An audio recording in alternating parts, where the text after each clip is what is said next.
Hello, Brad here, just to say we're super proud that the Friday 5pm podcast is sponsored by the Malt Miller, the UK's best home brew store. We use the Malt Miller for all of our homebrew experiments, as well as tapping them up for advice and binging on their awesome YouTube channel all the time. That's why whenever we release a homebrew video, we put a recipe kit live on the Malt Miller, so you can brew with the exact same amazing ingredients that we did. The same ingredients used by pro brewers. So alongside the Malt Miller's nitro-flushed hops, cold-stored yeast and milled-to-order malts, you can pick up recipe kits for our 5 Points Best Bitter, Russian River West Coast IPA, and now the fastest beer in the world, a hazy session IPA that goes from grain to glass in less than 48 hours. Sign up to their newsletter at tinyurl.com/Malt Miller to get 5% off your first order. With the Malt Miller's amazing customer service and Jonny's 48-hour recipe, you could order the ingredients on a Monday and be drinking the beer by the weekend. Speaking of which, it's Friday. It's 5pm. So enjoy this week's Friday 5pm podcast.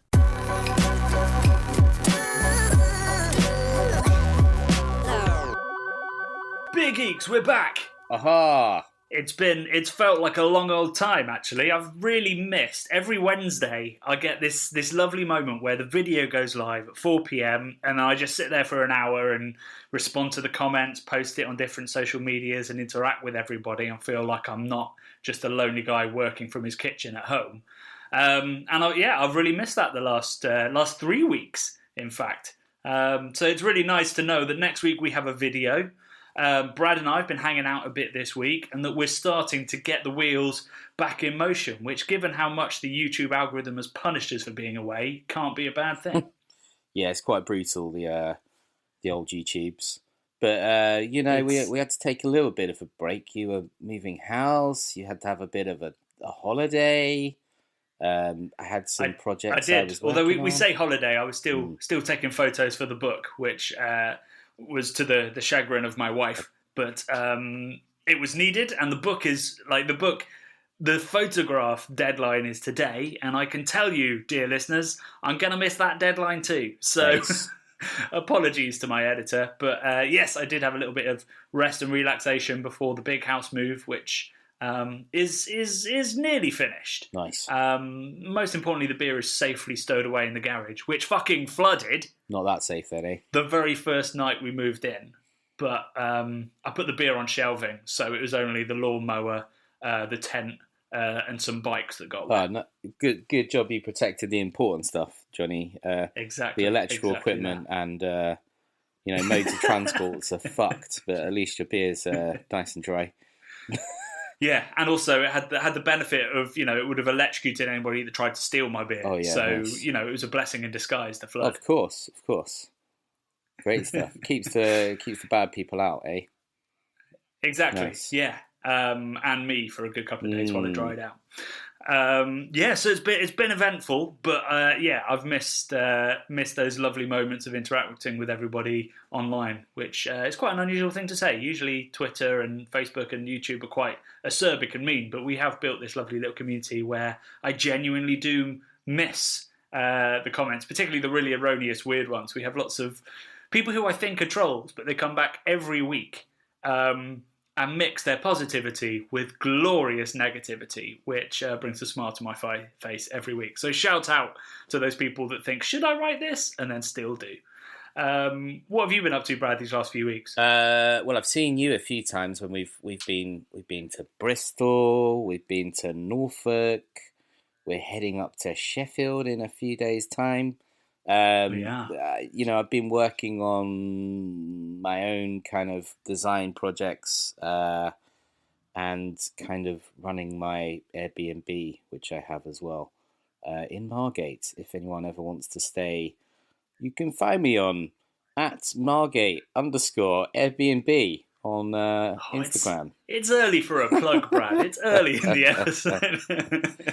But you can find Brad's Airbnb. Yeah. I've stayed there. It's beautiful. Yeah. And if you missed that link, it's the orange one. Yeah, it's bright orange. It's very orange and colourful. It's a little piece inside of my mind. So been down there doing a bit of maintenance. Not all glamorous, Jonny. I've been fixing showers and checking in on other sort of various maintenance issues. But yeah, got to be in Margate for a few days, see an old friend, hang out, spend a little bit of time drinking real ale in the micropubs down there, and also some really great gin at Fez, which is a great little boozer if anyone knows it. So yeah, man, I've had a. It's in the book. It's going in the your book. book, The isn't Fez. it? Yeah, there you go. Yeah. Cool. Well, we should talk about the bits where we've met, perhaps. Oh yeah, come on then. So I can't remember whether we talked about it last time, but even before that, we were down in Sussex at Dark Star for part of a project that we're working on, all about amazing real ale, and we're doing an episode on the future of real ale. Which we were down for that just before I disappeared off to Cornwall and then moved house. And then we also went to Lost and Grounded, one of our favourite breweries. And that was the first time you've been there. What did you think of it, Brad? Oh, I mean, it's an epic space, isn't it? Obviously, I know that the beer is awesome. Such a nice guys running it as well. It's brilliant. I love Bristol, so I didn't get to go there as much as I'd like to, but it's got such an amazing beer scene there. And musical scene, and just sort of general good vibes scene. It's definitely a place I could probably find myself living at some point. My kind of people. You'd never leave London, Bradley. The only sort of places I've thought about leaving London for are Bristol and Margate, really, to be honest.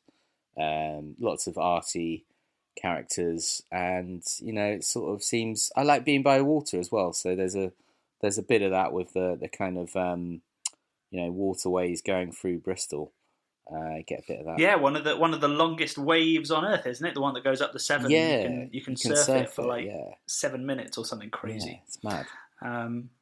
So Lost and Grounded. I mean, Bristol's so lucky to have. If I could change one thing about beer culture, it would be to have like a local lager brewery in every town, because it's probably what you're going to drink most of when you visit. And so having, going to Bristol and knowing that Keller Pills or the Helles is going to be on tap in most of the places you go, really excites me. And so I always enjoy going there to see where it's made. So that was, it's always a pleasure to go there, and it keeps on growing and growing and growing. Interestingly, shortly after we were there, Lost and Grounded announced that they were going to be contract brewing for a little bit. So they literally cannot keep up with demand. Huh. So they're going to be contract brewing a little bit in Belgium, just the Keller Pills, I think, while they build an expansion. So that's how, I remember when they first opened and I was working for Cave Direct and we were their main distributor, and it was a real fucking struggle because that was in 2016, and good craft lager hadn't really been accepted into the craft scene as much as it has been now. And trying to sell a keg of lager at like 95 quid when you've got the macro brewers, or indeed just like Camden, churning out kegs at like 65 quid. Yeah. It was almost impossible to sell. And I know that there were some really tough times for Alex and Annie, the founders, wondering whether they'd done the right thing. But I'm so delighted that now they literally cannot keep up with demand and are having to go for external help for a bit. And I know that Alex will look after that process and make sure the beer's still tasting amazing. Great stuff, man. Yeah, it's great to see it come around, man. Like, people coming around to the lager. Finally. Is it year of the lager, Johnny? What do you reckon?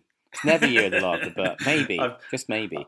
I've given up. I think maybe we'll look back and it will be like the decade of the lager, 2020 to 2030. Oof. I mean, we have had year of the lager for about 30 years, but it's always been shit lager. Yeah. But there we go, yeah. So we've gone off track. We were at Lost and Grounded filming all about their new beer, which is called Nostalgic. Great name. Which they brewed in collaboration with Mark Dredge, our good friend, and wonderful beer writer, which is using a heritage grain. We won't tell you any more than that, because we don't want to spoil it. But this week we were in the field where that heritage grain was being grown. And the one thing I'll say is that grain is the original grain used in the original Pilsner Urquell beers. So watch out for that video next week. It's going to be fucking epic. Yeah, man. There was... Brad, I did see a secret high-tech aeroplane as we were trying to film an interview in a beautiful field in Norfolk. This fucking huge vertical takeoff and landing Eurofighter was just blasting around the sky, and we had to sort of do our talky camera stuff in between, just getting absolutely blasted out by that. And, goddamn, like Eurofighters, and I don't even know what there's some vertically. crazy helicopters flying about that would look really futuristic as well. I don't know what they were. But anyway, it was like quite surreal in my head. I was like, we're in this sort of, ancient fields and stuff, and then you've just got this future military brutal noise thing going on above you from time to time, and then just beautiful, serene, birds tweeting and stuff the rest of the time. Is quite bizarre, but I enjoyed it thoroughly. It was very weird, a real contrast to the 200-year-old malt growing quietly and then Eurofighters flying by. I think they must have been practicing landing, because there were a lot landing and taking off. Either that or we've gone to war and we just don't know it. Right. Slightly scary. One of the two. So that's next week's video. We're really, really excited about it. It is a sponsored one.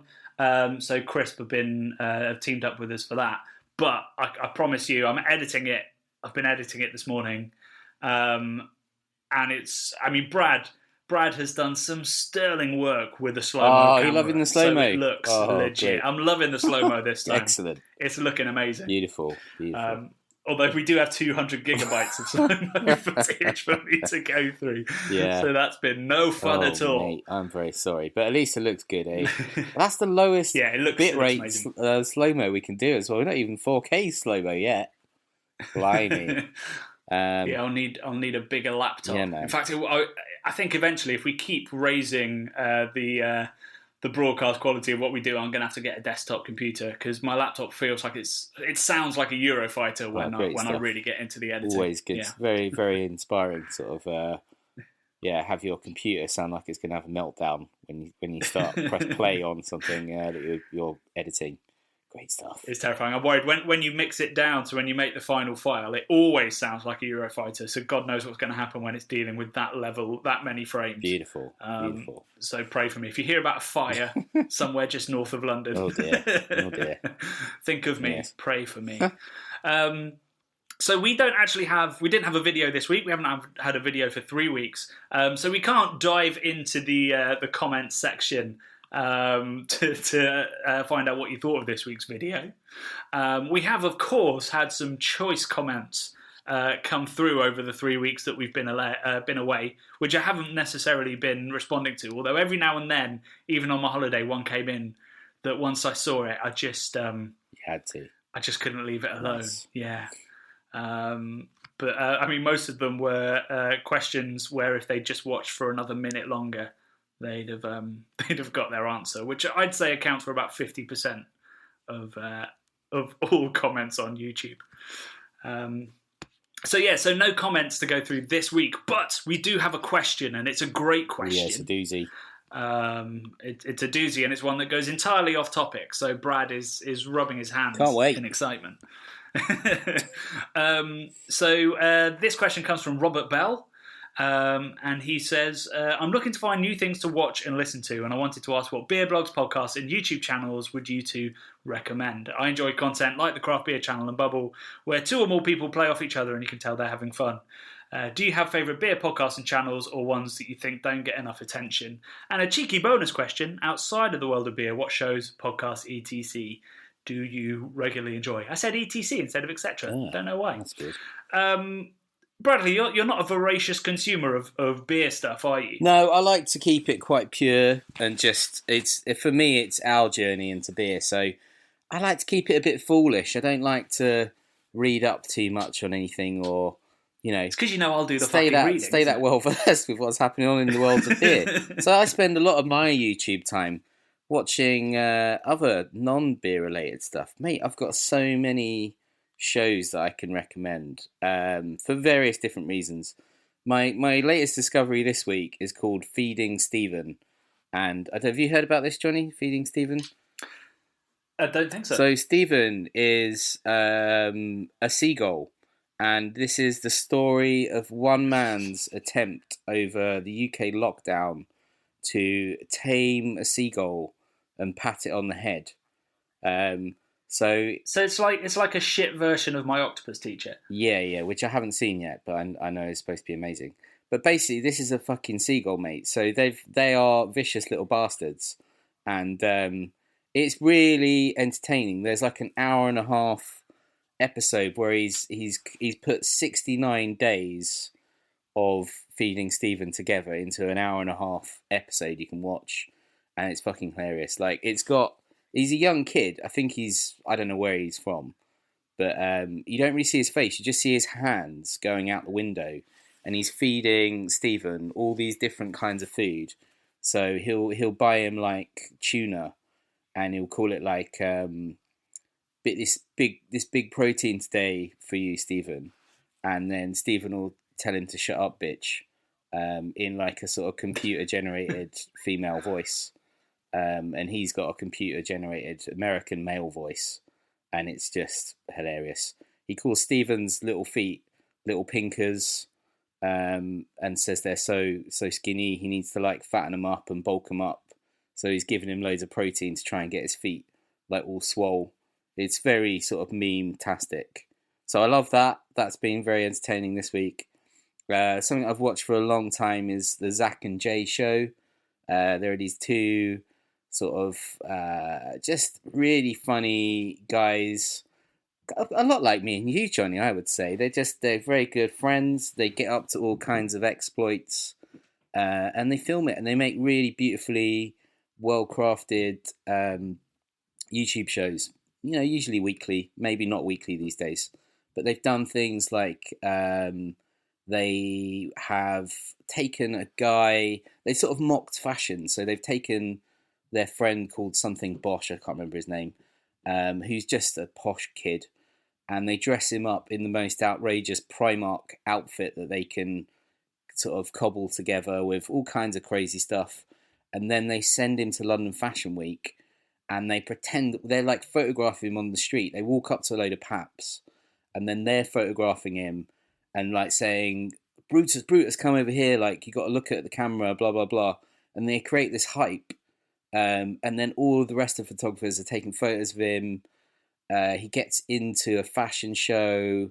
It's hilarious. They do stuff like that. They do things like Damien Hirst had a show on a Gagosian gallery in London, which was a kind of a thing over lockdown. Again, where it was a bit of an art world secret, but there was a Coca-Cola machine inside the gallery where you could put a £1 coin, and then you get a Coca-Cola out, and if you look to the bottom of it, signed by Damien Hirst. So you could have a Damien Hirst original for £1, which is amazing in and of itself. And they worked out this thing which they called the Great Art Heist, the Great £20,000 Art Heist. And basically, they booked to go to the gallery, Zach and Jay, both of them together, every slot for half an hour slot for 2 days solid. And they went in dressed in about 27 different outfits to get past the security guards. Fake moustaches and everything. Fake moustaches, all kinds of crazy stuff. They had all sorts of props, like they're walking on crutches. You know, the mask is the thing that let them get away with it. But they do all kinds of crazy stuff like that. They tried to go to Berghain, which is the crazy club in Berlin, which you're not allowed to film in, and it's got the most exclusive doorman in the world, this like heavily tattooed dude who decides on the spot if he's going to let you in or not. It's the hardest club to get in the world, and they made a film about trying to get into there. How is that an advertisement for a club? You know, come down, you're probably not allowed in. I mean, it is a hedonistic place. I haven't actually been to Berghain, but there are you know, people making love, Jonny, I believe, just like all around, and you said that so tenderly. Sort of maybe lots of extracurriculars on the menu. It's a truly hedonistic place where you can basically do anything you want for 3 days, I think, solid. 2 to 3 days solid. What, you're not allowed to leave? You could stay in there for 3 days solid if you want. And apparently there are rooms where people just go and wee on each other and stuff, Jonny. It is. Oh my days! It is truly a sort of Gomorrah. What's the sort of Bible thing or whatever? Not Gomorrah, is it? It's I can't remember the sort of town that's full of like hedonism that gets wiped off the map. It's a modern day Sodom and Gomorrah. Yeah, it's that kind of Right. vibes. But also like pounding dirty techno music and stuff. So it's supposed to be awesome, but yeah, I'm not brave enough to try and go in. But they do stuff like that. They're great. I feel like I've totally. There's a place a bit like that on Kentish Town High Street where I used to live. Oh yeah. Yeah. It's it's supposedly a spa and jacuzzi. Oh, I've seen that. Yeah, okay. Yeah, but I think It's like a swingers I remember club. some. Yeah, basically, somebody wrote an article about going there on a date, and it was quite the experience. Hedonism, yes. Techno music, less so. Weeing on people, probably. Is that the woman who was in the metro that was going around to all these different sort of places? I think it might have been in the metro. Yeah. So guaranteed quality Blimey. as well. Anyway, I do watch other this. stuff that's more serious. Or not. Sorry, Johnny, I won't keep hijacking. A guy called Bo Miles, an Australian fellow, that is all about sort of discovering adventures within himself and pushing himself to the limit. And he makes beautifully crafted stuff, Bo Miles. More people dicking about, having fun together. There's a show called Car Throttle, which is very much like old school Top Gear, without Jeremy Clarkson, but three sort of very funny guys. And there's a guy, I can't remember Will's Whereabouts, I think he's called, who is a guy that goes camping in his car, which I quite enjoy. He just started doing it over the lockdown thing, and now he's gone sort of, really huge. But it's just a guy in the back of a Ford Galaxy, and he goes and camps in car parks in like the middle of London, or he'll go, some sort of epic next to a lake type thing. Free overnight camping, stealth camping. You're not supposed to camp there, but he does it. So yeah. Sometimes I think we've really overthought our channel, and we should. I mean, I could go camp in a car. Right? Me too. This is what I think every day, man. That's why I watch these things. I'm like, oh my god, we are making this so hard for ourselves. There's another guy called Steve Wallace who does that out in the States. He was the original stealth camping guy I was following. And then I love First We Feast, which is like this really high-end food porn stuff. And they've got a specific show called, I think it's called The Burger Show. I don't think that's the Vice one. I think it's called The Burger Show on First We Feast. And it is honestly so amazingly informative about the different styles of making burgers, and it's just amazing. I love it. Yeah, I can vouch for First We Feast as well. I watch a lot of that. Yeah. I think it's brilliant. On the food topic, obviously, I think everybody who listens to this podcast now knows both me and Brad's huge respect for French Guy Cooking. Oh yeah, he's my favourite YouTube channel in the world. It's the perfect mix of foodiness and super geeking, which is sort of my sweet spot. Something I got really into during lockdown, and I say this with a caveat because the editing of it really annoys me. It's not well edited, it's not well crafted, but it's fascinating still. And that is Ghost Town Living. Ghost Town Living. Nice. Yeah, so it's about a guy that spent his life savings buying an old mining town in the hills of California. Yeah. And he's trying to turn it into like a tourist destination. So he's building a hotel. He's trying to open up all the mines for tours and stuff, which is super dangerous. Sounds so he's crazy going, dangerous, yeah. Digging through mines, wow. yeah. And it's amazing to watch, but all the episodes are like 40 minutes long, and half of it is just him talking at a camera over B-roll, which I recognise that we do quite a lot on the Craft Beer channel, but we do it for 15 minutes. And I wish clearly he's a busy man, he's trying to build a tourist hub, but it would have been nice if he could have edited it a bit more, but it's still amazing. It's called Cerro Gordo is the place. Right. And if you look up the history of it, it had the highest murder rate per capita for like 5 years because of like the value of, I think it was a silver mine, maybe gold. No, I think it's silver coming out of the ground. So like the competition was huge. Wow. But there we go. So there's that. And then I think I should give some beer recommendations. It is a beer podcast. Something I've been listening to a lot recently is Beer Ladies. which is hosted by three Irish women, I think. But they do some amazing history episodes. The most recent one they did was all about beer and Vikings, which, if that doesn't sound like it should link, like, Scandinavia has so much history with sort of farmhouse brewing more recently, and then back then with the Vikings brewing. It's an amazing episode that's well worth listening to. And they did a great one about prohibition as well. There's some really cool episodes on there that I listen to all the time. Obviously, Good Beer Hunting's podcast is incredible. And I can't recommend that enough. I'm on a bit of a hiatus from Good Beer Hunting at the moment because of the book. But I'll be back doing episodes again in the next couple of weeks. On YouTube, Flora Brewing is really, really great. Actually, she's better on Instagram. Instagram's where I consume most of her content, but she's a really great brewer, and she's really starting to focus on YouTube and build and edit more and be a bit more educational, and I'm really enjoying and learning a lot from her. So she's super cool. And then Always and Forever Brewlosophy, the blog there, and the podcast as well. They're both amazing. If you're a home brewer, you won't learn more as a home brewer from any other source other than Brewlosophy. It's just absolutely amazing, and it's one of those sort of websites where you're like, I wish I thought of that, but I don't have the scientific, precise mind to do it as well as they do, and that's also why I'll probably never become a pro brewer. So yeah, those are my recommendations from the beer world. That's about it really for me. Basically, I just watch 30 Rock on repeat when I'm not watching that, because it's my favourite show on earth. Yeah, you're a busy guy, mate. You haven't got a lot of time to be dicking about on YouTubes and stuff. But yeah, I mean, that's what I spend my career doing. Oh, exactly. Just not watching it, making the dicky content. Yeah. Anyway, that's the end of the show. We've hit 25 minutes despite not having a video this week, so that's reassuring that we can keep waffling, that we haven't lost the power of waffle during our break.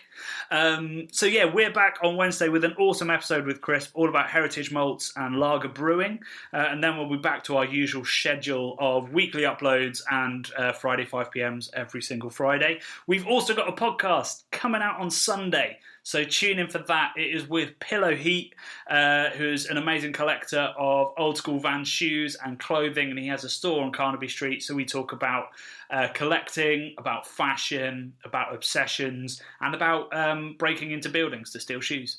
So tune into that. That will be live at midday on Sunday. Otherwise, we'll see you Wednesday, and in the meantime, love and beer.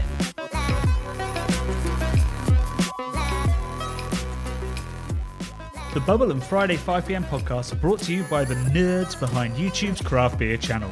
You can watch over 400 mini documentaries at youtube.com/the craft beer channel. And if you love what we do, support us via Patreon and get access to merchandise and our amazing Discord forum, a positive and welcoming space for everyone who loves beer, food and home brewing. Love and beer.